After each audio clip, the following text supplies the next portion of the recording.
back on your internet. What it do? It's your girl, Lady Shay. We in the fellowship hall with the MD. Yeah. Yeah.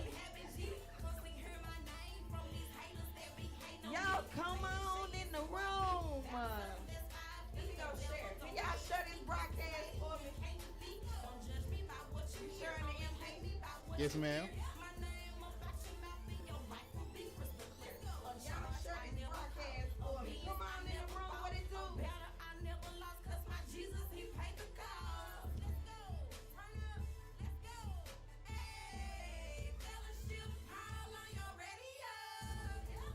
Yep.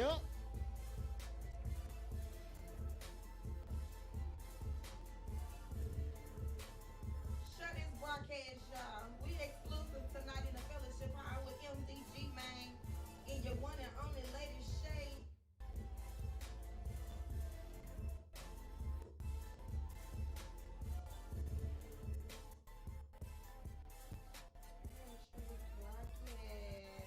It's about to be hallelujah lit tonight. I'm giving y'all a minute to get on in the room and share this broadcast for me real quick. I'm sharing it. Y'all share it. It's exclusive tonight. I'm with the MD. We done saw him sit down with everybody throughout the whole city. But tonight, we about to get in the mindset of the MD himself. What it do, MD, to the people? What you said? I said, you said, we said. What's going on, everybody? What's up with you? How y'all doing out there, man? I'm excited. I'm honored to be in the fellowship hall. Yeah. Yeah. Y'all come on in here. Yeah, we live on air. We got to go live on air now. We live on our. We streaming all over. What it do?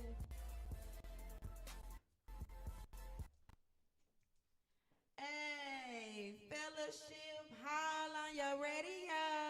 What it do? What it do, y'all? This your one and only, your highway and byway president, Lady Shay, and we live in a fellowship hall. It's so exclusive tonight. It's real exclusive. I am sitting here with MDG man from the Musicians Pit. I'm trying not to blush all hard tonight. Stop playing.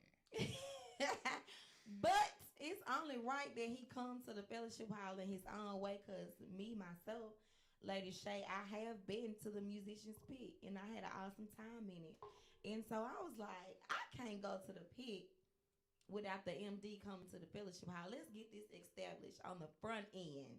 On the front end, I want the MD in the Musicians Pit. So, MD, for the people that don't know you, can you tell the people just a little bit about yourself and a little bit about what you do and where you from? No, don't tell them what you do yet. Let me ask you what you do.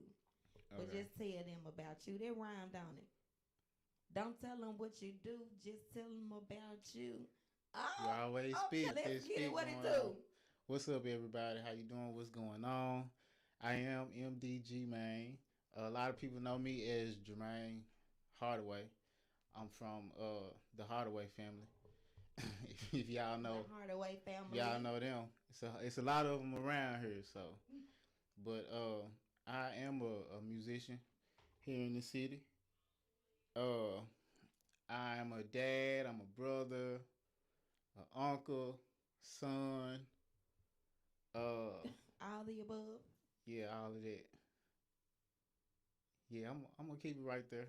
Since we here, I'll just keep it right there. But that's me. 33. I graduated from Fairleigh High. South I am a Bulldog. The orange and black. Shout out. I play for, and I'm a member of CWW, Church Without Walls, Memphis. Shout out to CWW. Under the leadership of Bishop Designate Kip Douglas. KP. The real street preacher. The real street preacher. Shout out. And I'm just glad to be here. You are? I am. Okay. That's all. You gonna let the people know about you? What else I need to tell them? Nothing. Let me do this. Nothing. You ain't gotta tell the people nothing else. Because guess what? They are about to find out. That was like just a bare minimum introduction. So I'll just peel the layers back. You gonna let me do that tonight? Let's see what happened. Let's see what happened. Oh my goodness. Okay, so like I said, I have been to the pit before, right? And I know that when you first start off all your interviews, I don't want you to tell the people what the pit is yet. I'm gonna let you tell them what the pit is. But when you start off all your interviews in the pit, I know you ask the people to define what music is. So it's only right for the MD, right? I'm saying, like, I've been waiting on this day to ask you this question for weeks. Listen, it's only right that the MD, I have not heard you say it on neither one of, I ain't heard you say it. You probably have. I don't know, but I ain't heard you say your definition of music on in neither one of your interviews. So it's real exclusive in the fellowship hall tonight because now we get to hear what music is to you and how you define it. I'm listening. I'm talking my ears clinked out, everything Q-tip thrown away. I'm ready. I'm listening. Okay. I music to me, and I pull from uh, a conversation me and my brother was having one time. Uh, Big Jam. Shout out Big Jam. Shout out Big Jam. Justin. Yeah, we was having a conversation talking about music one day, and he was like, "Man, it's just organized sound." Organized sound. Yeah, so that was something that really stuck to me. Organized sound. When you think about the hottest producers that come up with the craziest beats, like Timbaland is one of them. Like he Okay. used like actual sounds, and he's able to bring them together. It's like a bunch of chaos that you put in a pot, and then you create this beautiful piece, right? Mm. Uh, it's organized sound. The late great Shay Norman, right? He got a song called "Deliverance Will Come," You and know that's my song, right? yeah, with that song right there, like it's real airy. You hear the strings and like the piano that's playing in the background. It's like birds chirping in the background and wind blowing. You know what I'm saying? Like Music. yes, music to my ears at least. I mean, it's just music to my ears, but it's organized sound. It's a lot of chaos put into a pot, and then from that pot, what you put together, you got a beautiful piece that come from it, almost like poetry, if you will. Why your definition got to sound all deep? I mean, it's it's the mindset. It's the mindset. I'm just saying though, like I done saw the birds chirping, I done saw the wind blowing, like I done felt it in my ocean. Like why your definition got to be so deep though? That's what it is. You asked. Anyway, moving right on along. So the backstory. I know everybody know that you play the keyboard. You play the keys. Number one, is that the only instrument that you play? uh, I mean, for the most part, I have had to jump on drums a couple times. Uh, Piano is my main instrument, but I have played the organ before. Uh, I was messing around with the bass for a little bit. I got to get back to that. But for the most part, keys, uh, that's where I'm at. I've been playing right there for a good little minute. Okay. So what's the backstory? Tell the people what's the backstory of how you and the keyboard got in a relationship with each other. Crazy. It started when I was like real young. My mama, Shout out to Mama. Grace Hardaway. Shout out to Grace Hardaway. I'm a product of Whitehaven District Choir, and she sang in this choir. And this was around the time where it was a bunch of community choirs in the city. Uh, but they used to sing all the time, and sometimes my mom would take us to the choir rehearsals, and uh, the leader of the choir was Dwight Turner, and like Dwight, the way he conducted the rehearsals, he was a choir director, Mm-hmm. the controller he had, and he played. Uh, when I saw him, I was like, man, I wanna. This is something I want to do. I liked it. Like everything that he was doing, I was fascinated by, and it was something that I always wanted to do.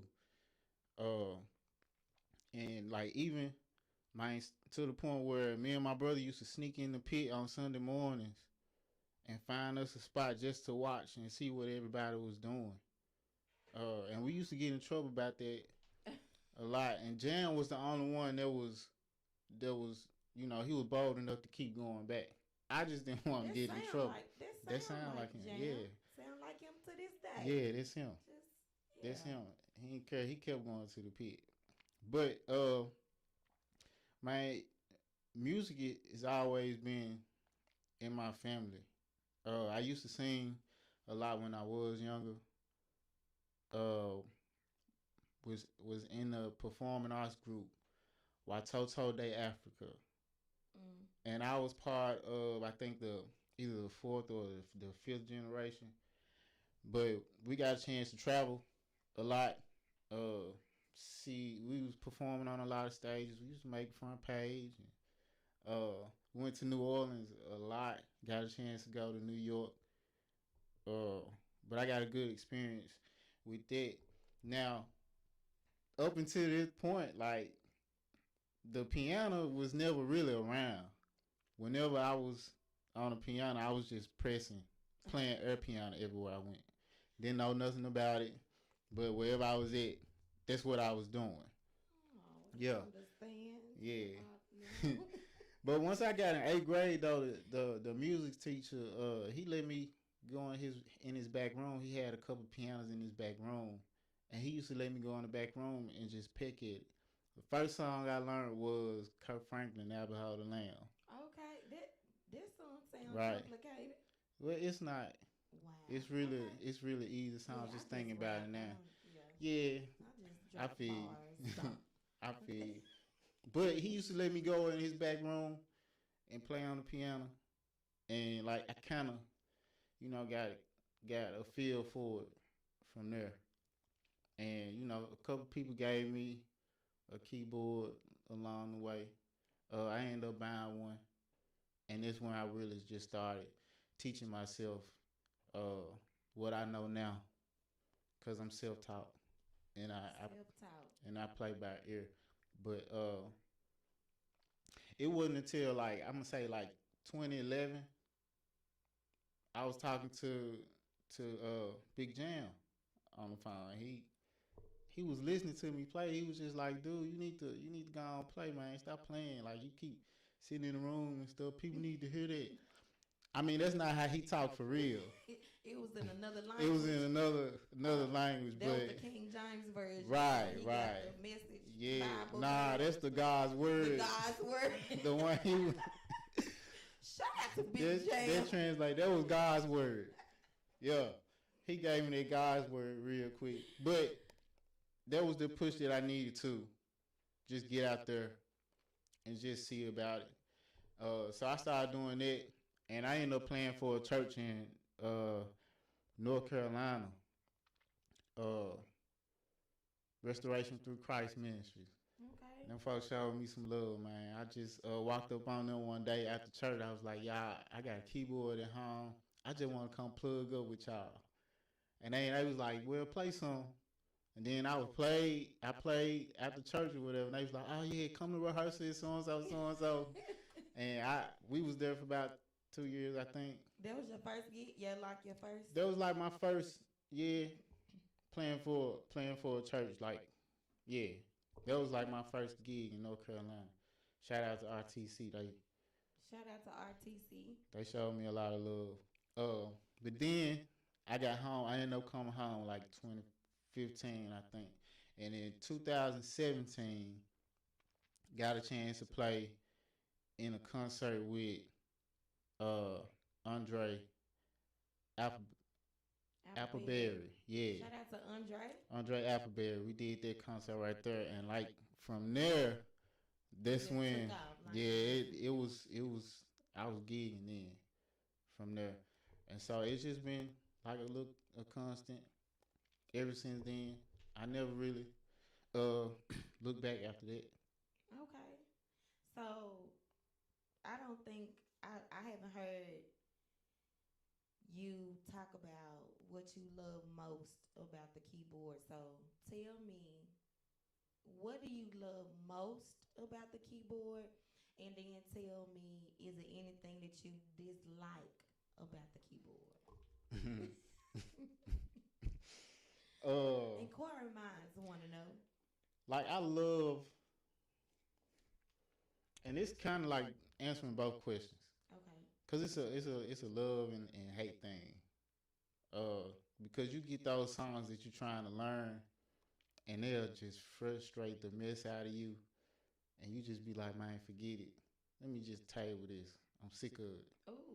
But at the same time, being in this state, I kind of like that challenge because then I'm like, well, let me go back to it and see if I can catch something I didn't know and figure it out from there. And so, like, that's how it is. What I'm learning from the keys comes from those songs that I learned, especially those ones that's frustrating. Cause then that's where the challenge take place at. So music is frustrating sometimes. Yeah, yeah. You have some difficult pieces, especially like the music that's being made today. Complex, Mm. extremely complex.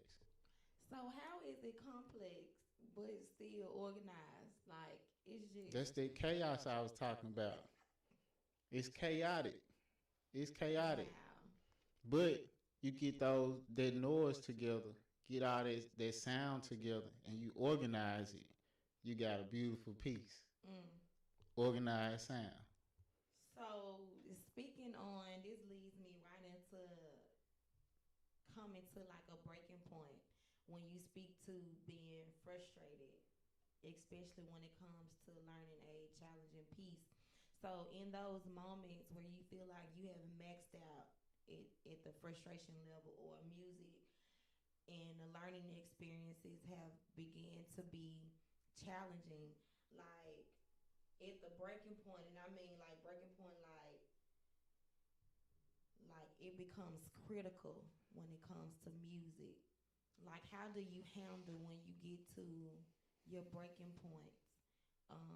Or when you feel like, do I really want to still do this? Or um, is it an easy way out? Like, do musicians take an easy way out? Like, what do you do at the breaking point when it comes to just being frustrated about music? Yeah, see, that's where the relationship with God would take place then, Mm, cause I have to depend on that relationship to get me through that period. Uh, and then you have the realization though, like if God wouldn't give you the gift if it wasn't meant for you to use it. oh, So see now you dropping nuggets now. that was a nugget. That was a nugget. Where Somebody your write this basket down at? for me. Text it to Where me. your basket is? Somebody pass that basket around. Cash App, dollar sign, major wings. Yeah, major Yeah, wings. yeah. That's where the relationship come in at. Cause uh man, if you ain't connected with him, man, in some kind of form, you gonna end up lost out here. You can might end up in some crazy situations. But their relationship though, Mm. and time to reflect or whatever, just have a chance to think about things. It just put everything in perspective. And so like that's just something that I know I can't get away from. So now I'm at a place now where I'm like nothing is gonna get in the way of this right here. Like it's a gift for one. So I have to treat it as such. Mm, mm, mm. And if I don't, I got a good chance of Dang, me you just dropped some. losing that gift, and I won't get a chance to use it. And I know what it does for me. It brings me a lot of joy. Uh, it's a lot of things to me, really. And if I lose that, a piece of me is gone. I might as well not be whole. Mm, mm, There's mm. a void. I just felt that all that about my own gift. Like you gotta take care of your gift. You gotta Yeah. treat it as such. So speaking back, piggyback on, you said that the relationship that you have with God keeps you stable to be able to push through those moments. Like when you speak to having the relationship, and then I hear you play. Well, a lot of musicians they play for churches. Like, how critical is it to be planted? Like, how does church um, affiliates itself with the gift? Like, just because you love God, do I have to play in the church? Do I have to use my gift in the gospel realm because of my relationship with God?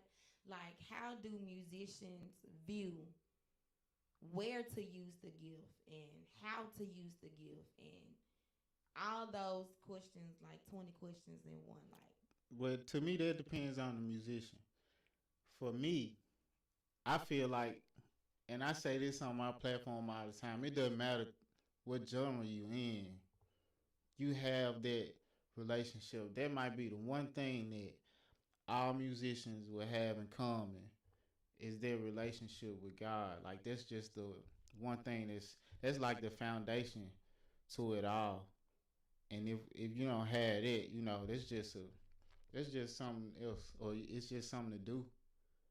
And most musicians, I know that their relationship, like I said, it's the foundation.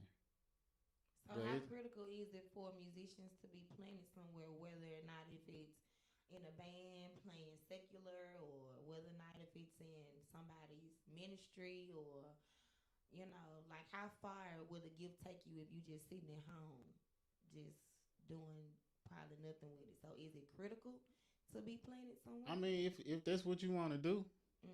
now if you just sitting at home, then that's that's what you want. That's what you want to do. But if you trying to go somewhere, if God got a path for you to be on, you know, depending on whatever genre it is, if He has that set up for you, that's how it's gonna work out. I just thought in my head like a musician without a relationship with God. Like how, because it's so many paths that you can take when it comes to music, and I know that you will want to take the right path, because see, the right path is going to get you to where whatever destiny you choose, or whatever the desires of your heart is.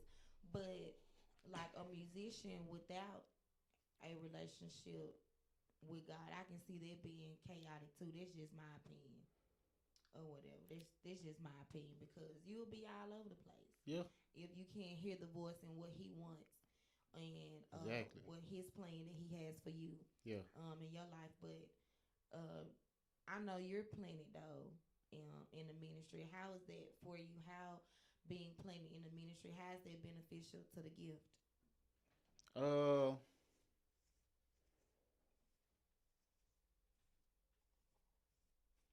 I think. Ooh, that's a. I What? ain't ready for that. But being planted, it gives me an opportunity to, man, it's an opportunity to learn for the most part. Not just the pastor that I'm playing behind or playing for, Mm-hmm. but in other areas where I need development at, it's helped me in that area.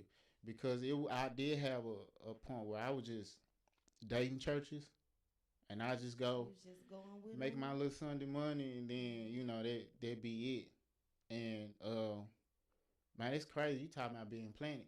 I went to anniversary that Billy Rivers and Angelic Voices of Faith had one year. Shout out to Uncle Billy. Uncle Billy, shout out. Yeah, and Legend. yeah, and he when he got the mic, he was talking about musicians being planted and the benefits of it, and not just hearing it from him, but I heard it from Adrian Shavers, people Shout like out to that, Uncle Adrian. people that's been planted in ministry for like 20 plus years, Long time. and My you lord. know at that point I had just left the church, so hearing that coming from people like them, uh, it put things in perspective for me because I don't want to have that. I wouldn't want to have that name where he just go from church to church and Church hopper. yeah, A musician hop. What they yeah. call? I don't know what they What I they don't call know the musicians? I don't know what they call them. Pit hoppers. I don't know. I guess if you want to Hoppers, make up a pit term, hoppers. that, Pit, that pit might work. hoppers. You want to create a term real quick, that'll work. Pit hoppers. Shout out Yeah. to all the pit hoppers. But yeah, I didn't really want to have that label on my name. So like it just became important for me to, make a decision, be somewhere, be planning, and just sit down somewhere.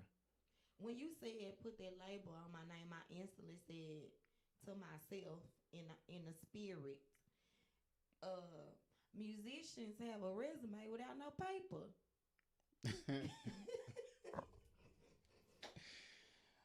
Some do have a resume. I'm talking about without no paper. Well, if you Cause people that would get to know your name and you ain't even gotta have no paper, they be like, okay, don't hire him, or don't hire her because word of mouth, they yeah. church hop. So a resume without no paper. But anyway, so out of all of that, we so far where we are in the interview, getting to know you.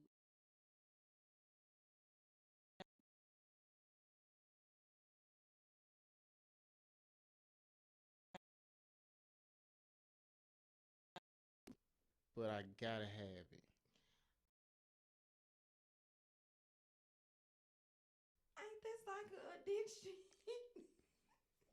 I wouldn't say addicted, but I gotta have it though. Why you wouldn't say addicted? Like it's just like somebody that's on drugs. Like they just gotta have it.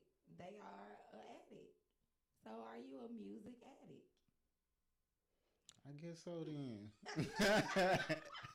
I just didn't want to Why you think addiction, that's like a negative term. No, it don't have to be negative because you bring the positive. Okay, to you it. right. You right. Thank you, Elder Lady Shay. So that means Yeah. you have some days that you overdose on music. Yeah, or like The terms. if like, I'm listening, if I'm listening to some music, it's two people that'll call my phone and mess. I'm like, I'll be like into something, who would those two? and it's two be? people that'll call my phone. I won't call any names.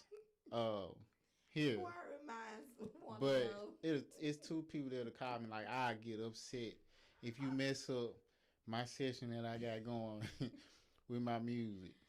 Let me take a wild guess who those two people would be. Mm. So you a music addict?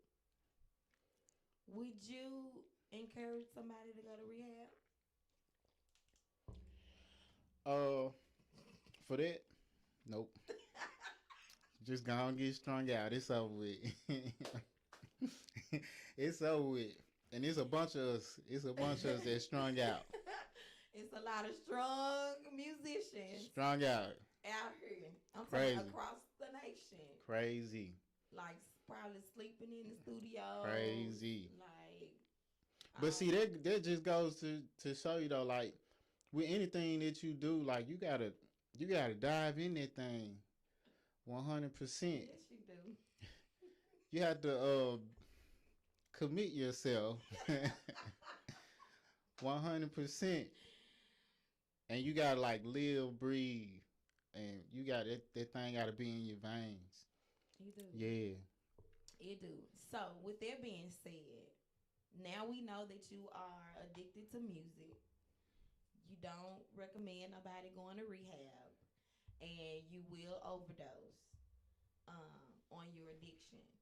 And we hear the keyboard, we hear the stability, we hear planet, we hear frustrating, we hear challenges, we hear all of that good stuff. So, does all those components that we just named influenced you to birth Musician's Pit? Yeah, you can say that. I tell you what, what really did when I started gigging at 17, and we was on the scene, you know, showing up doing gigs everywhere, and I started to meet and get to know other musicians, Mm-hmm. and with that came those conversations. Whenever I would see these musicians out, and like I just became intrigued with that when I see them out somewhere, and just to know what their mindset was, or to watch them when they would go play, to try to figure out what was going through their head when they did a certain chord, or just to see what the thoughts were like. I would want to know, you know, what's the process? How you learn this song? Cause I had trouble with this song. What did you do different that I didn't do Right. to understand what you was playing? Stuff like that. Uh, and then when the pandemic happened, to me that was a blessing in disguise, cause I felt like it was like a season of preparation, Mm. and that was around the time when you had found out that you was gonna be taking over Power 99 Gospel, Mm-hmm. and you was opening up, you know, letting people know, hey, I'm looking for people, and it was like on site. It happened on site. It was like musicians pit, bam. So let me. It was on site. Like I had a conversation with your girlfriend. He do got a girlfriend, y'all. I do. I was talking to your girlfriend and she was just saying how it just came at the blue. I was, having a conversation with her. Okay, I didn't know And you knew her. huh? I didn't know you knew her. Yeah, I know her Okay, personally. that's what's up. And so she was telling me that it, like you just said, like it just came out the blue, like Yeah. just out of nowhere, just at the drop of a dime. Mm-hmm. Musicians pit, and she was telling me today that you had mentioned it. She was like, "Oh my God, like wow, like that'd be so dope because nobody's really, doing it the way that you're doing it, the way that God actually gave it to you, the creativity that you're putting into it, the time and the different sceneries that we get. Like we just never know. Like you so unpredictable. She told me that about you too. You're so unpredictable. Y'all talk a lot, huh? We do. Okay. With the platform, you so unpredictable. So she was like, you just never know what you're gonna get. I mean, you just never know who's coming to the pit. Like, I, it That's is true. dope. That's true. But let It's me dope. let me tell you though, like the pit where it is now, that was not that was not my mindset when it first came to me. So I'm gonna tell you how how that worked out. Oh, it's exclusive Because at first, when musicians pit came to me, I wanted to be messy and create the conversation surrounded by the differences between pastors and musicians. Real messy, like, right? Mm-hmm. But then what changed it for me, and yeah, what changed it for me is when I got to meet the team, Nick Nation, Shout Nova out to Star, Nick. Shout out to Nova Star. Pastor Davis, Shout out to Pastor Brother Davis. Devin. Shout out to Gospel for the Man, Street. having those conversations with them, it was like God was like, let's go back and regroup real quick. Like Yeah. I had to like start getting in my word a lot more, and I had to start just really paying attention. So it became like something different. Like I said, I had to go and regroup because I knew that wasn't it wasn't gonna work. You know, I had to be positive with what I was doing, and instead of just spew out negativity. To me, you can't really grow that way. Right. And so then it was just like, let me just create this platform where I cater to the musicians and show that the musicians have a connection with God, and then it'll give people a chance to see them outside of the gift so Mm-hmm. they can better understand the musician and how we talk when it comes to music. Also, with that, I want to be able to encourage people to come over to this side.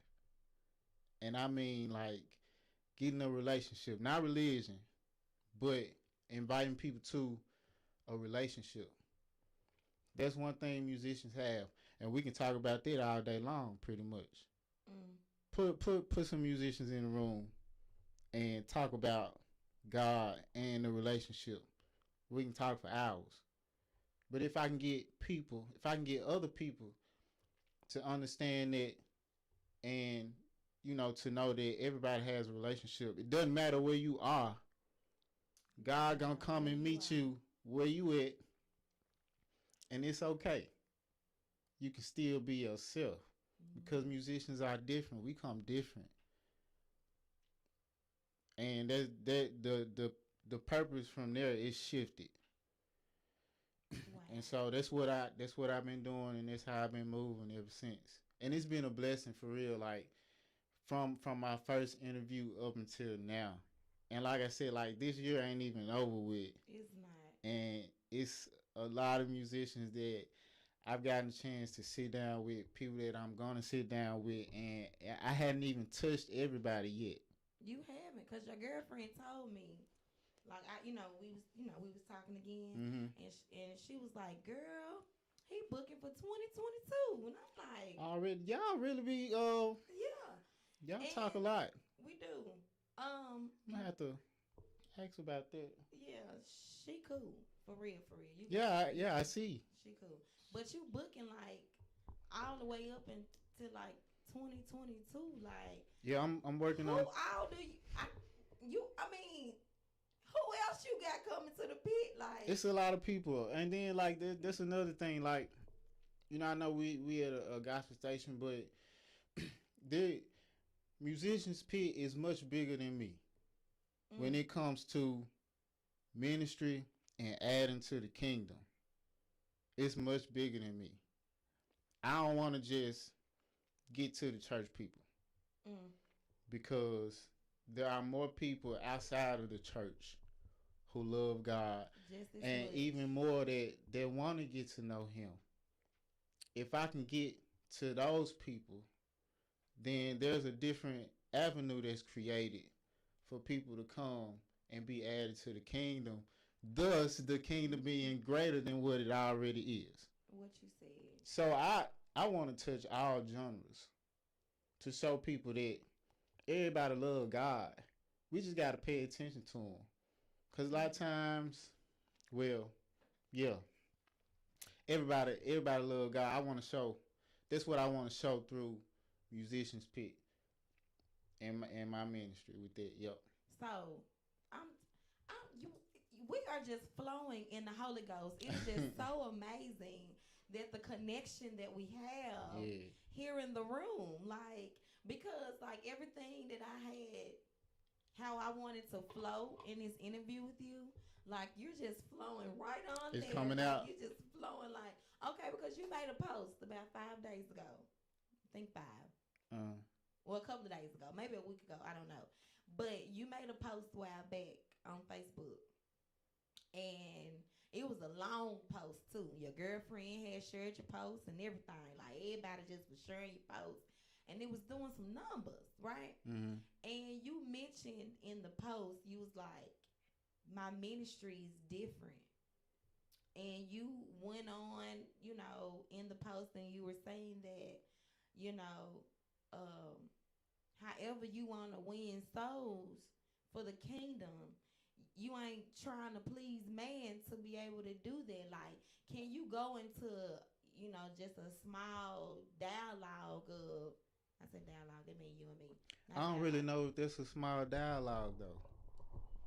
Well, correct me. I mean, Let's I'm see. just saying I don't. Um, I'm not sure if that's a small what define what you dialogue. mean by Okay, so your ministry is different. Like all of that good, good. Y'all follow him personally on social media on his personal page, and y'all can go back and kind of see what he said. But I want you to go into detail about what you mean by your ministry is different. when I made that post, I I had decided to be comfortable with how I felt about ministry and just really adding to the kingdom. Uh, because that's really what I want to do, and I think it's geared more to the outside versus inside the walls. Uh, I've had issues with the church for a long time, mainly because in the church you have to you have to look a certain way, talk a certain way, think a certain way. Otherwise, they'll throw you to the side or just look over you. Mm. And I feel like that's wrong. Um, and like I was at a place where I didn't want to go to church at all, just because of that right there. There's certain things that pastors and preachers say across their pulpit that's just flat out not okay. And if we want to add to the kingdom, we have to be careful about those things. I got a cousin that I've tried to invite to church over and over again. I still hit him up sometimes and be like, "I don't pull Just up." randomly. Yeah, just pull up. And he every time he be like, "Man, I don't know, cuz not today." But the reason why is because he was trying to go to church one Sunday and he didn't look the part, and he got judged at the door because of that. Wow. And so that one situation, that one encounter kept him away from coming to church altogether. Wow. That's a problem in the kingdom because I don't think that God is that way at all.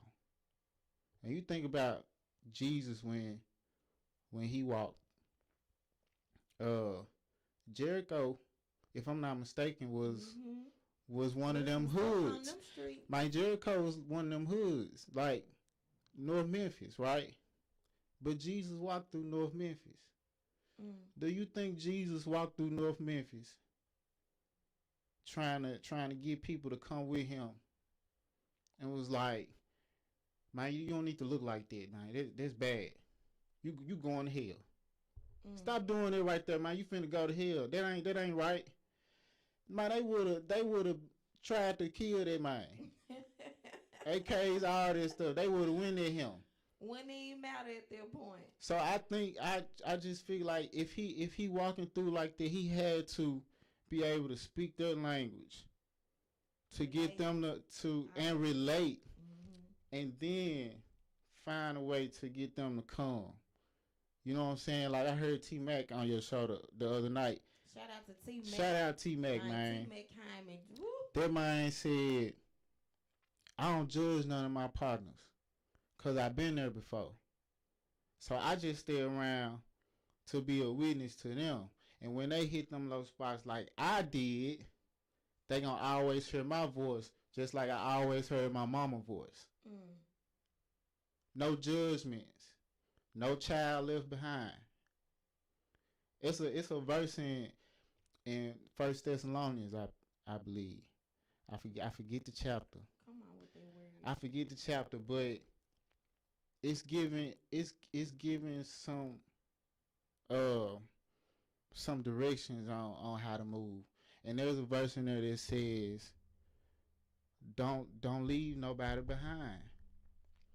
Another thing T Mac said the other night: why show some love and not all? Mm. To me, and that's the one thing that the church does, and it's frustrating. And I had these conversations every day. I had these conversations every day. Just the other day, I was talking with some of my coworkers about my platform and what I do, and I'm like, yeah, man, I just want to make God attractive so people can be comfortable in that place. Cause people think church are like, nah, I'm straight. I don't want to And go. it Yeah. comes from the experiences that they've had themselves.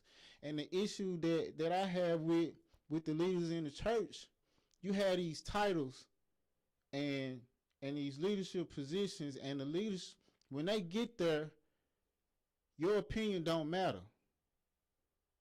So if we trying to grow the kingdom, you're not going to, we messing up because we don't have all the people coming in the churches. There should be a light bulb right there going off. We messing up. Mm-hmm. What makes like us? We just gotta take one for the team. What is it? What makes us? What makes us so high and mighty? And I'm saying us because I keep going along with it. What makes us so high and mighty that we can't pay attention to the people that's out here that want it? You know what I'm saying? So we can do better where we at. You know what I'm saying? And like that's the situation that you got. There's a lot of preachers and pastors out here, man. They don't care. They don't. They say they want to grow their ministries and stuff, but you don't care how you treat the people. You don't care what you say across your pulpit. You're not concerned about how those people feel or want to feel. You know what I'm saying? No, nobody wants to hear the word when you bashing it down their throat and you just rebuking all the time. Mm. To me, we going wrong when we do that. You're going to turn somebody off real quick doing that. But I can sit and just have a plain conversation witnessing to somebody and be like, man, God, good. I'm going to tell you, man, I was on the phone with my cousin one day. I was at work and he called me and I was talking to him about my platform, just letting him in on it. And he was like, man, you know what, cuz, like, this real. It's accepted. But he was telling me about how he don't even go to church. He told me he ain't been to church in about 3 years. Mm. But he was talking about how he was riding one day and he just got to thanking God from the time he left the house to his destination. And he was just talking to him the whole time. And I'm like, cuz, that's the relationship piece right there. That's all it is. He's like, but cuz, like, I just feel so good though. And he didn't have to go to church and feel that. Versus him going to church and you being bashed about what you wearing or, something that you doing with your life or whatever. Like, it's just it deters the people, and it's frustrating to me if I get the moment or whatever. Cause this is So what do you consider being rebuked or correct when it comes to the kingdom? Like, how do you? Like, it can be something random, man. Like, because the Holy Ghost comes to convict, right? Yeah, Right. yeah. So if a person never gets convicted, does that mean that they don't partake or have the Holy Ghost, or like what's your views on it? Like how? But I don't think the Holy Ghost gonna come to make you feel bad about yourself though. So I think it's the way. Bad, I think it's the way. Yeah, the approach. Yeah, I mean I seen it happen where, man, teenagers will be judged on how they looking in front of the whole church. You know, you go through that experience right there, you're not gonna want to show your face again. We just heard that at Bible study. Then Mm-hmm. our overseer tell us something Yeah. like that happened to him. He went and they was talking about what he had on or his earrings Mm-hmm. or something. He said that he didn't never want to go You back. want to go back to the church because of how they addressed him. Yep. in front of the whole congregation, like made him feel embarrassed Yep. or something like that. So do you think that's like still an ongoing issue? Yeah. It is because that's That's be what the people tell you, that's like what in the people tell me in conversation. those conversations. That's what happens, and people not they don't like it, and How can we change that? Cause like you saying, you got people that wanna come to church, and then you try to invite them though, and be like, okay, well maybe just to show you that hey, my ministry not like that, or this church might not be like that, and it's still hard for them to come. man, I just think it's those continuing conversations though. Oh, okay, Like I can people, see I it's my opinion. It's just my opinion. People have to feel comfortable first, and with those conversations, people get comfortable. And I'm just saying it because I've been in those conversations, those type of conversations. Like I've gotten a lot of uh, what's the word? I can't think of the word, but like having some of those conversations, I feel so much better coming out of them, and we was just sitting there just witnessing to each other, regular conversation. Man, God, so good, and then just encouraging each other. You know, so what's your process of like growth? I know it's based on the relationship, and I know that I heard you say earlier in the interview, doing a lot of studying, maybe staying in your word and stuff like that. So, what would a process of growth look like to you with the person that's in those shoes? Like, does the conversations, would you say, produce growth? Like, or how would a person really tap into the different levels of getting to know God? baby steps, baby steps. You always I got an didn't. answer for No, something. no. I'm You just just saying. gotta I'm come just back. speaking. I'm just speaking. I'm just speaking But that's true though. from personal. Like I said, like being in my word and stuff. I'm really new to this because I wasn't reading the word like I should have before now, and really like I had somebody tell me that I just needed to find my place because I also let my frustrations with the church control me and my mindset when it came to ministry. Mm. Ooh, that's So deep. exactly. That's deep. Oh my So God. I mean, I had to find my place in it. So I'm comfortable. I'm comfortable with my uh, how how to flow within the ministry because like I'm comfortable now because I know now that I'm not by myself. I'm not the only person Mm-hmm. who feels the way that I feel. It's a ton of us. It is. It's a ton I of got us my own separate that frustration. feel the same way. And we just need I just had to find my place. Musicians pit, that's my place. And that's how I can use the ministry aspect of it That's to what's try to up. pull people in. So I heard you. Well, not heard you, but I saw you. Well, I have heard you and saw you. Mention King Josiah. Like you would show some comparison of you and him. Like, can you just give me a little bit of that? With King Josiah's story, if you read this story or you pay attention to it, like when he became king, it kind of just fell in his lap because everybody before him they weren't really worshiping God like that, right? But King Josiah, like he walked around and he saw that things weren't the way that they should be. So verses follow what everybody else was doing. He decided to be different Mm. and pretty much here we gon' we gonna serve God. We gonna do it this way. And I mean, people loved him for it. Wow. So that the way the other kings ruled, He that ruled was over. different. He was the one that came and shut all that down, and it started like a new era, pretty much. So that's pretty much my relation. Like I'm trying to add to the kingdom in a different way. I want people to feel comfortable, even if it's just some side conversation and you talking about God.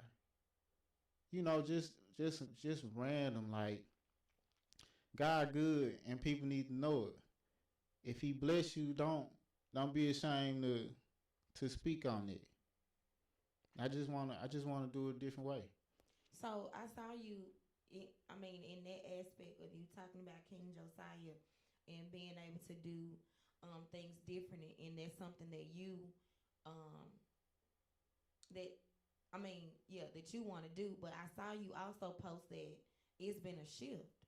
Like, so what place was you coming from when you said that? Well, that's what I mean. Like I feel like God is just putting together a coalition Mm. of people that's determined to reach the people outside of the walls. The people in church, y'all, they already know what's going on, Mm. but it's the people on the outside who we need to go and talk to. We need to go see about them, you know, and just make them feel comfortable. You know, the way we've been doing it, it might work for some, but when you talking about the masses, Right. you know, we gotta reach everybody. And we gotta be strategic and allow God to um be the blueprint Mm-hmm. of showing us how to do that. Like, what did Jesus really do? Yeah. You know what I'm saying? Mm-hmm.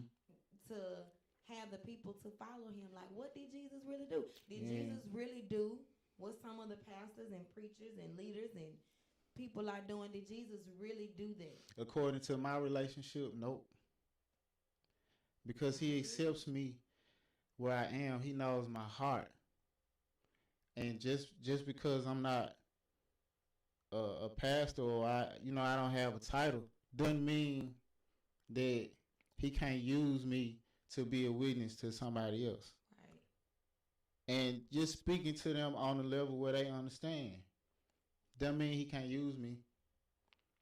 It's not just on the pastors to lead the people. You Mm. know, if if Wow. me having my platform, I have an obligation to bring people to the kingdom.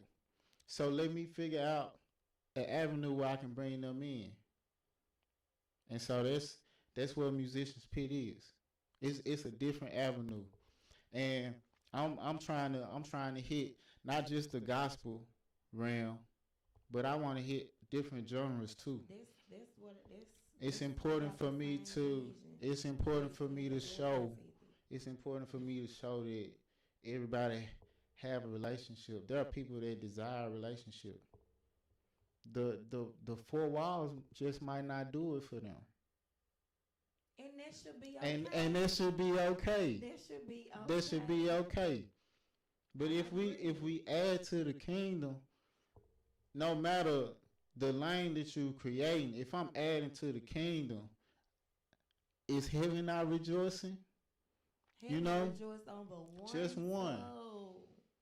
And And they again, ain't got to be planted at your ministry to know that I ran exactly. into MDG man 3 years ago and he invited me into a relationship with Christ. And Yes. then you might not never see that person no more. Yep. But you did what your, you know what I'm saying, your assignment was Mhm. with whatever platform or whatever, without no title, Exactly. you know, you was able to still be comfortable where you are with God to be able to add to the kingdom. And that alone should be okay. That Like, should be okay. it should be okay. It's just like me bringing somebody to church. When I'm adding to the kingdom, come and follow me. Come sit at the table. next to me. Because I was under the impression that it was room at the table for everybody. Again, going back to what T-Mac said, why show love to some and not all? Do you think a struggling addict on drugs, know they got issues, know they got a problem, you think God gonna walk through and just walk right past them? Or is he gonna go see about them and still comfort them in that place that they in? Mm. That's just something to think about. Why can't we be why can't we show that kind of love? Why can't we show that kind of love to the people that God showed to us? Cause he a God of a second chance. Second, third, fourth, fifth, all of that right there. So why can't we be like that and show love to everybody? Whew, that's a huge task, cause sometimes I be through with folks. I do feel like God be through with folks sometimes too, though. I mean, he probably have his wits But he in. always leave the open door Mm-hmm. for you to come when you done made your mind Mm-hmm. up. And I'm going to cast those sins into the sea, and I'm not gonna hold it against No you pressure, yeah. because of you didn't come when I asked you to. Mm-hmm. So that's the type of God that we serve. But see, with man, it don't work like that. If I gave you so many chances for you to do this, and then you didn't do it, so now I really have labeled you, Yeah. and I'm gonna treat you as such. Even if you try to change, I'm still gonna treat you as such because that's the stigma that I have in my mind about you. Like, but I see what you're saying. Like, why we can't Yeah. have the heart of the experience, the real heart of God. Yeah. You know. And I just don't know. Like, it Listen. seems like it the if it is the church just messed it up. Like the people before us, and it's messed up. Like it's some work to do. It's a lot of work to do. It's a lot of work to do, and you just never know when the time is coming where we can't work no more. Mm-hmm. So you got to work now. You got to do as much as you can, how you can, when you can, and who you can with. Like that's important. Like, man, when you think about it in the perspective that you just put it in, like, man, it's real. It's work to do. It's work to do. So, whew, that's a lot, MD. Like you just, I feel like you ain't just had no filter right in, and Well, like I said, I'm comfortable with my thoughts about it now, and like I know I'm not by myself, so I don't need to. There's no need to hide it. mm. Like it's there. So how far do you see your ministry going? Like, are you gonna pastor?